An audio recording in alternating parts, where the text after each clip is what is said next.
So today I'm here to present my experience regarding transformation of complex EMF models and the tools which I developed, which were the utilities for me and a kind of good friends during whole journey. So as you see my first slide, so it's like a vibrant ecosystem of EMF. There are so many Eclipse projects and most of them are using EMF as a backbone. And also in our organization, we use EMF. We have the meta model of EMF, and there are several models. There are producers and consumers of these models across. And as there are many producers and consumers, the big topic is the model transformation. So each model, yeah, it should be transformed to something or other. As a part of it, in my last assignment, I was working on transformation of Amalthea model to Incron model. So just to give you a background, Amalthea model, it comes from an Eclipse app for MC project. So Amalthea can represent the entire embedded system information, multi-core, many-core. Now also with the GPUs and other things, you can represent the software, hardware, information, constraints, and the stimuli, activation patterns, and other things. And there is no direct simulation from Amalthea as such. Then there is a other company by name Incron, which came forward and said that we have our own model with which we can perform the simulation and using which you can do the performance analysis of embedded systems. And you can also get to know about the deadline misses, load on the core in the context of embedded systems. And then my activity was to do the model transformation from Amalthea to Incron. So both of them being EMF models, but both of them were equally complicated. So that was very challenging activity. And during this whole process, I was investigating about several tools which could help me in understanding of meta model structure and also doing the mapping. But okay, there were tools, but not meeting my requirements completely. So during this process, if you see at the next slide, so I listed down few of the best friends during this journey for me. One was the Metamodel Explorer, other is Metamodel Element Mapper, and third is the framework using which I was able to create a kind of flexible infrastructure which can map the platform transformations and the customer specific transformations. So I will present you the Metamodel Explorer tool, which was extremely helpful for me. I recorded a video because we are also time bounded. So it's a Eclipse plugin which I developed and committed as a part of Eclipse app for MC tools repository. And here, if you look at it, it provides a lookup from the entire various meta models as a part of eCore registry or the Sphinx registry. One can directly look into the various meta model elements here. And this also provides a aggregated information at each class. So getting the information from the super classes and providing the information.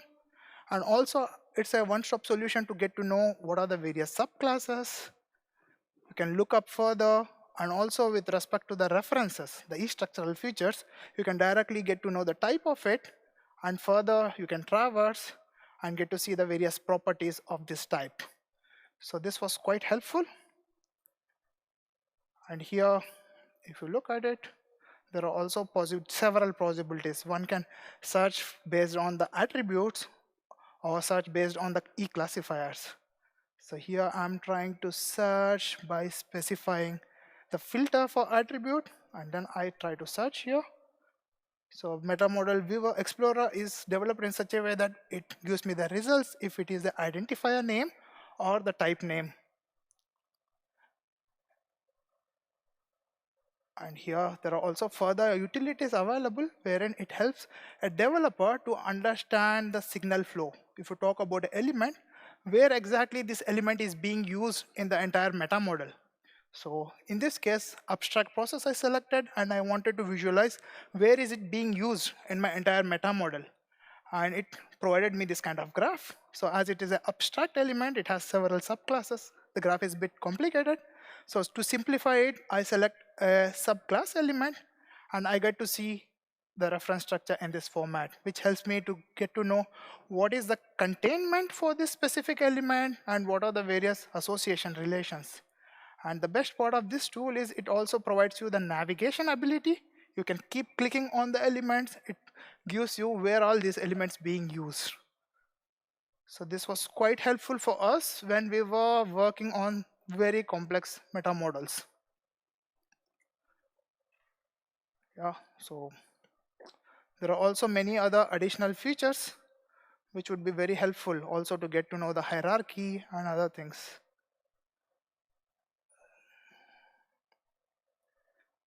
So yeah, so if someone is interested, you can get this plugin from App for MC Tools repository and play around.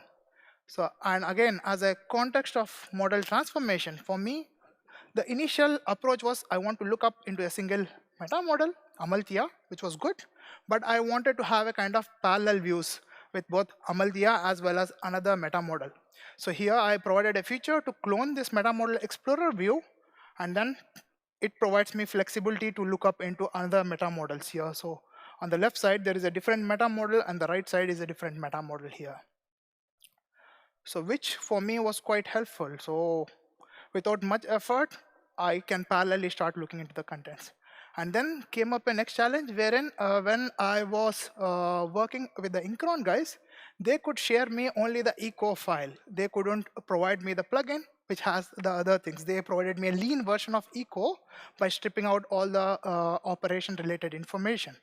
And for me, I enhanced this Metamodel Explorer to take the eco file and update it in the registry, which was also a very useful add-on. So if someone has an eco, they can directly load it in the eco registry and start looking into the contents.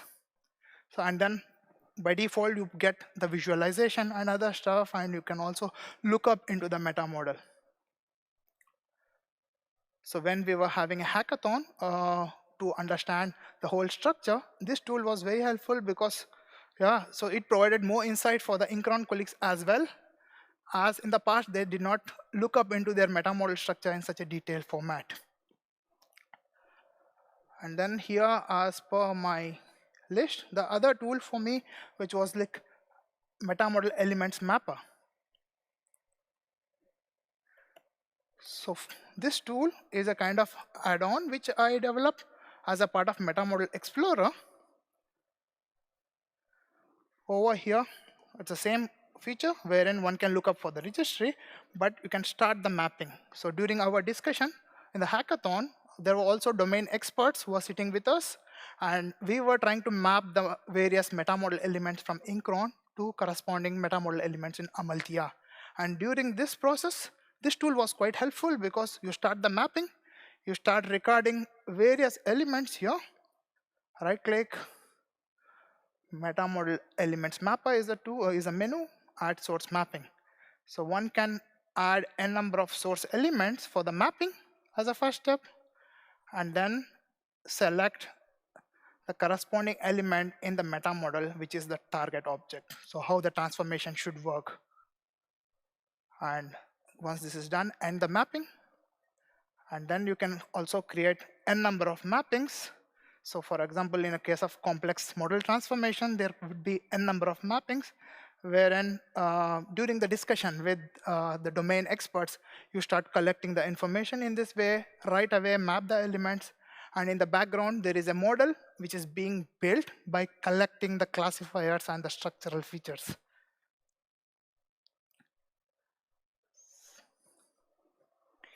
So here in this scenario, I tried collecting few of the mapping objects.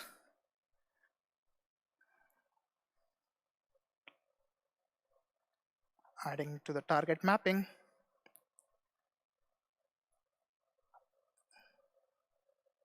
So just tried showing, I created one more clone of the Metamodel Explorer just to show that if there is one more meta model from where the information should be mapped, that's also possible. It's not so difficult. And here in the next step, I will show a possibility to map a structural feature of an element, which is a counter in this case, yeah, add to the source mapping, and then the equivalent of it is the corresponding element here in the Incron model. And then there is a possibility to create a mapping report which shows all the mapped information. So click on this. It shows me a mapping report view. A data model is populated in the background, and on the top you see all the mappings. And then here also the graphical representation of various elements which are mapped across.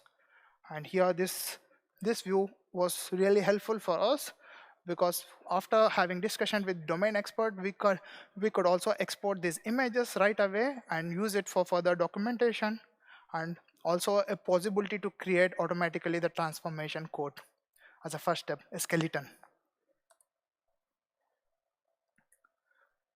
Yep. And then if I go back to my slide, the last point. So during this journey, the framework, a tiny framework is developed, using which you can specify the platform transformation code as well as customer specific transformation code.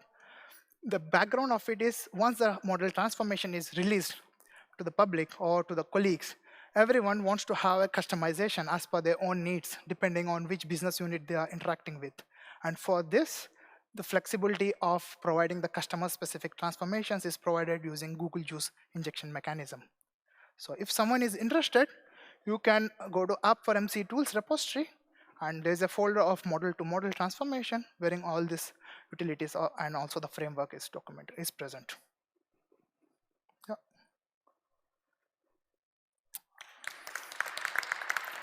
Thank you. So any questions regarding this topic?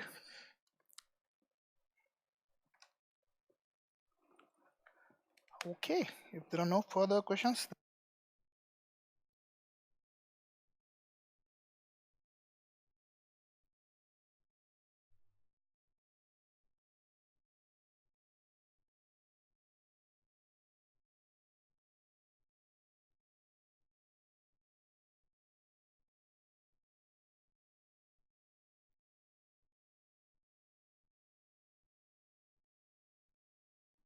So, okay. Hello, everybody. I'm Vincent Lorenzo. I work at the CEA, a French research center, and I'm a Papyrus developer since 10 years ago and a Papyrus committer. I will introduce you a new framework called Papyrus Model to Doc. And the purpose of this framework is to generate a documentation for your EMF model. So, your goal developing this framework was to get document generator for EMF-based model. We want to get a simple UE generator configuration. We want a full model-based approach. We want something we can easily extend for several purposes.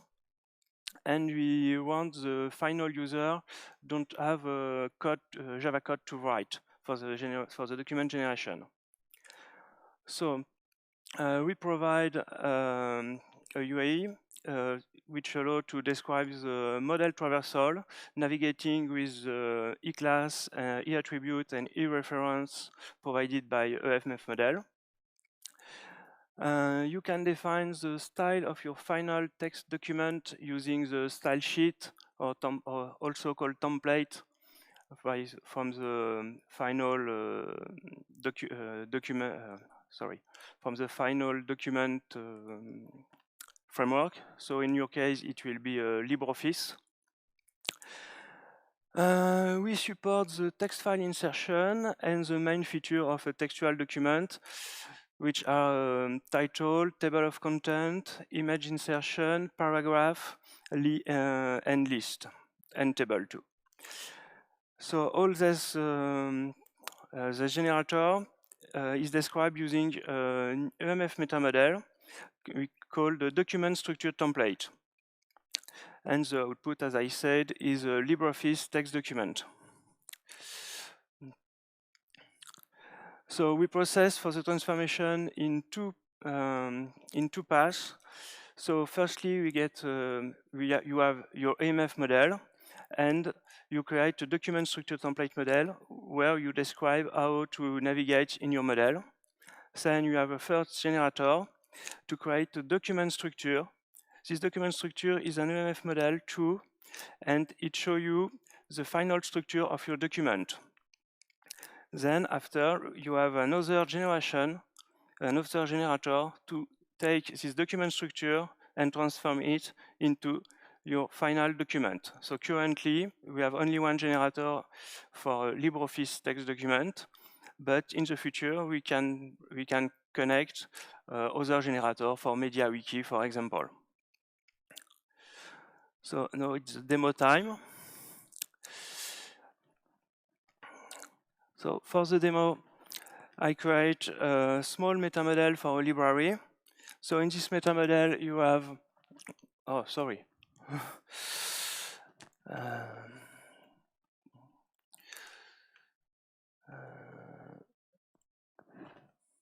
Okay.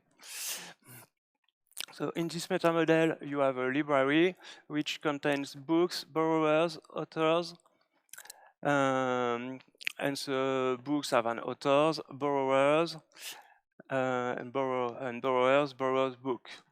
So with this metamodel, I create a small library model with the Simpson family, and I want to create a document to get that information in a textual form.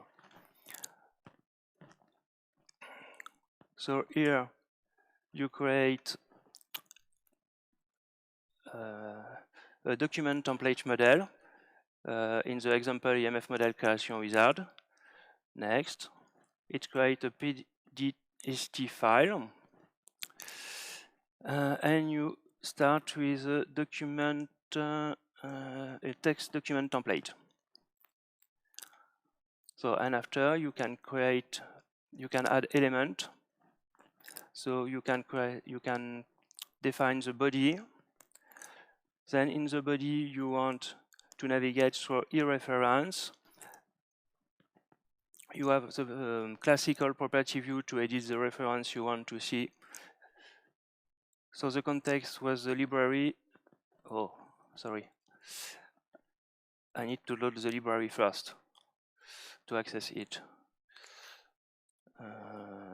Yes.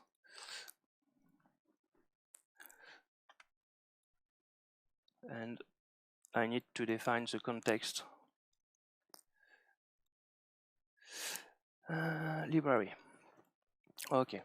So here you can specify the reference inside the library you want to see. So for example, the book. And you can continue navigating e-class, then e-reference, and so on. So I switch to a pre-filled PDST file.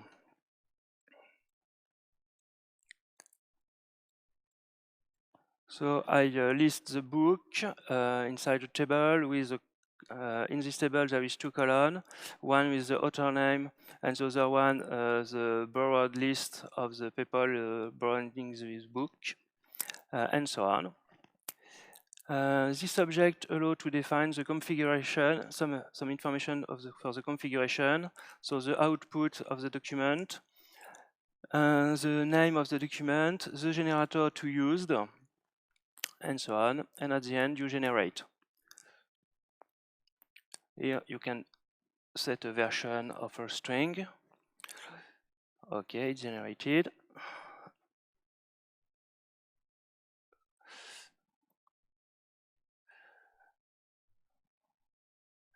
Here you get the final structure of your document. And in the second step, you generate for the LibreOffice. We wait. Okay.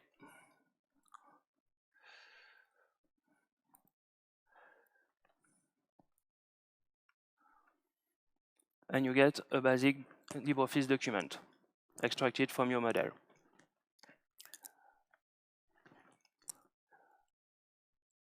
So I have a second one. In this one, I define an author.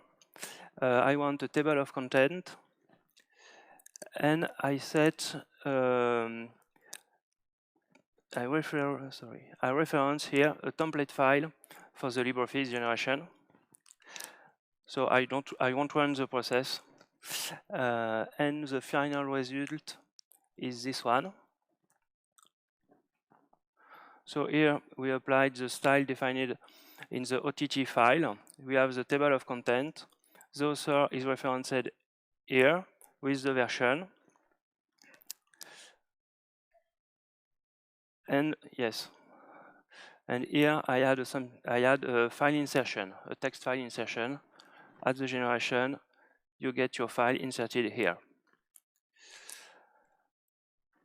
And so before the conclusion, I will show the integration in the Papyrus environment. So this model visible here okay, is a real model, UML model,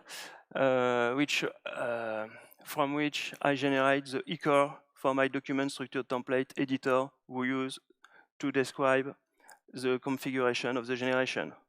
So it's a real use model. You can create here a new document template, generic text document template. So it's a pre-filled one. And I will show you the final result here. It's one really, it's just to gain some time. And you get the EMF diagram integrated in your final document. My model contains a table for the illustration, a NAT table. So this table is integrated to the document. The UML comments are integrated as paragraph, and so on.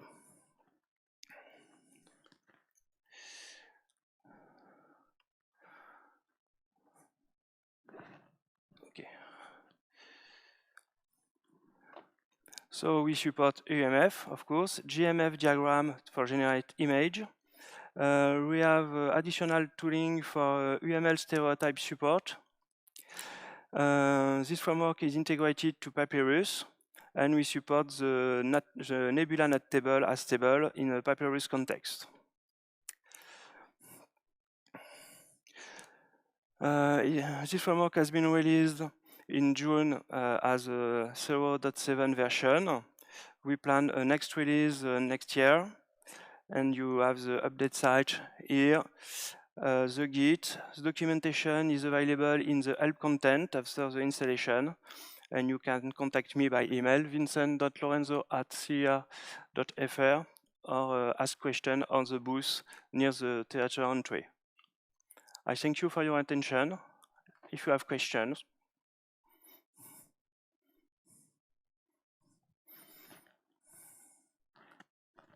No questions?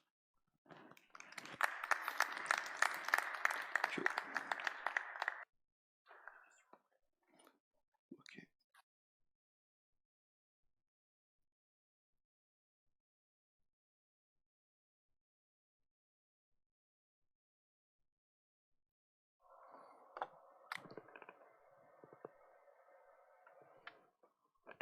Oh.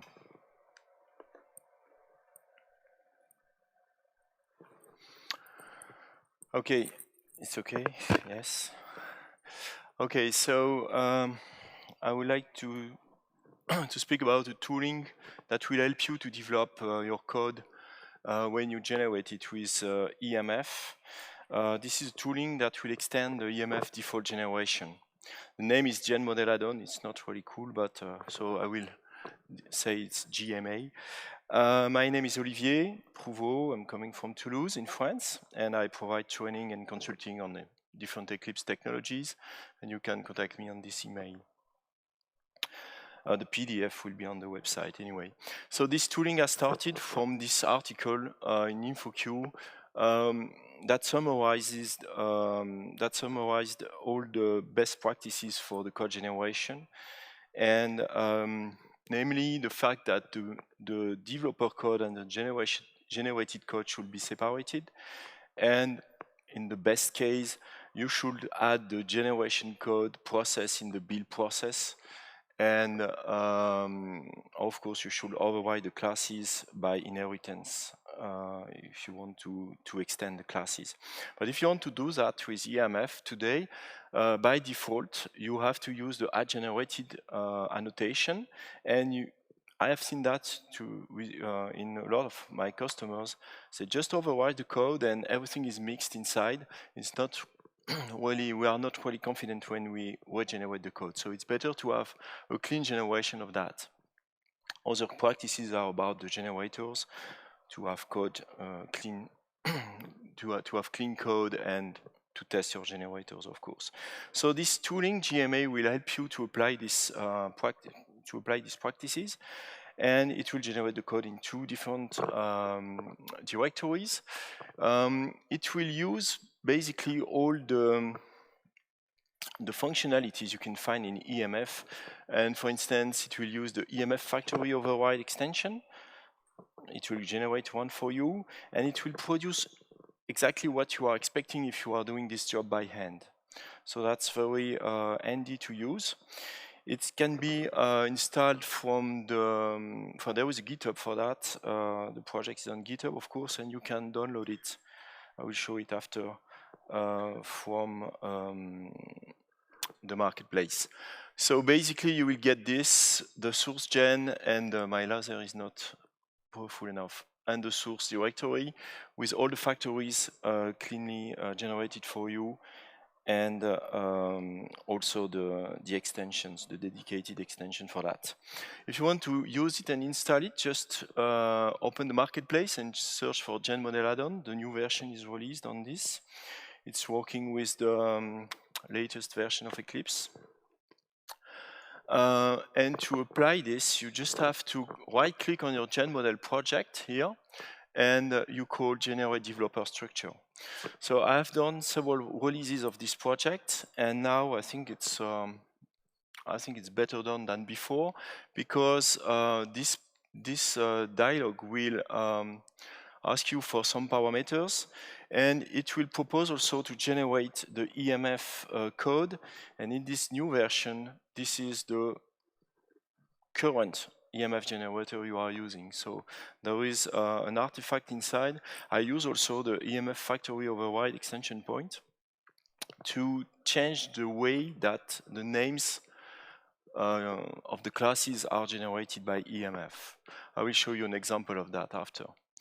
The interesting point is that you can still use your code as before, even if you don't have used this tooling before and you started to code with the EMF generated code, you can use it after, and then you will see that in your code, you will keep the names of your classes as before. For instance, you will have, so I kept the naming convention of Eclipse 4 for the model.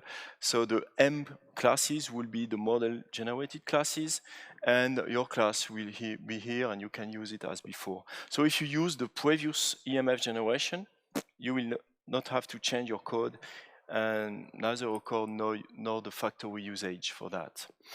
I just want to focus on what I generate with this tooling. By default, with EMF, if you have an E-class, you will generate this in the source gen by default.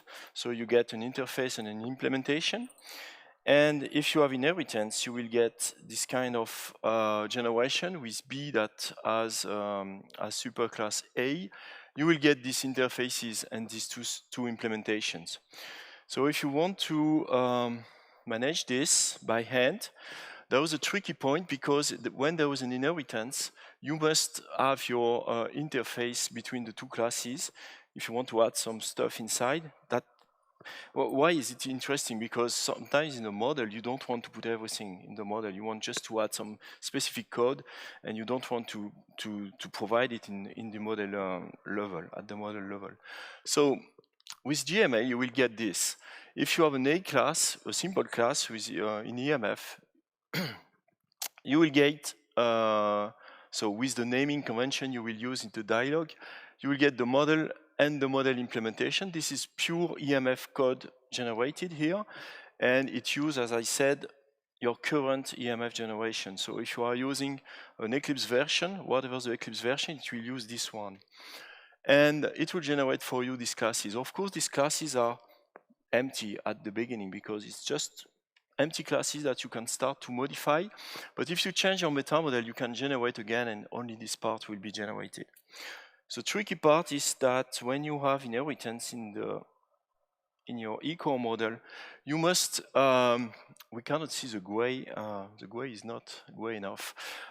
Anyway, M classes are generated, and the classes without M are your source developer classes. So in this case, you can interact like this, and if you have B that extends, A that is extended by B, if the EMF interface is generated, it should reuse the A interface that you have extended if you added something. So you should have this schema. You can do it by hand, but it's really a hard job to do. And you must be sure that when you use the factories and the code, that everything will be created properly. And of course, you should have instances of B implementation and A implementation. So that's done automatically for you with this tooling. Just a slide about the technical implementation. I used only Eclipse 4 paradigms, and I use model fragments and injection. This is a good example to see how you can use that. For the code generator, I have overridden the gen model factory to change the way to compute the names when there was inheritance. So that was very handy way to interact without changing for those who have changed it, the jet class file to generate class. So there is absolutely nothing changed in the jet generators. And for the source part, I use extend to generate that. So of course, it's fully tested. When I change the way to generate, hopefully I had a lot of tests. And when I changed by using this overridden factory, I had only maybe 15 or 20 tests that failed. So I just tweaked that, and when it was okay, I had exactly what I wanted. So this new version has been totally rewritten if you compare with the first one. So the project started 5 years ago. There are about 78 issues. It's used by several of my customers. Of course, this is more customers located in Toulouse, but a lot of them are using it. You can get the project on GitHub, and a lot of unit tests. I created, for instance, when I get a bug inside, usually people will send me the eCore file, and I try to make it, to add some tests about it. So that's it. I don't know about the time. It's okay. Okay, so thank you. If you have any question, feel free to use this and to send me emails or whatever. Anyway, I still continue to work on it. Thank you.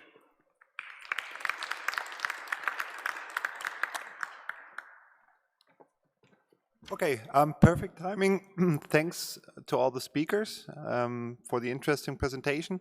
Quick reminder, if you give feedback to this session, please, the +1, 0 or -1 is about the general event, like whether you want to have such an event at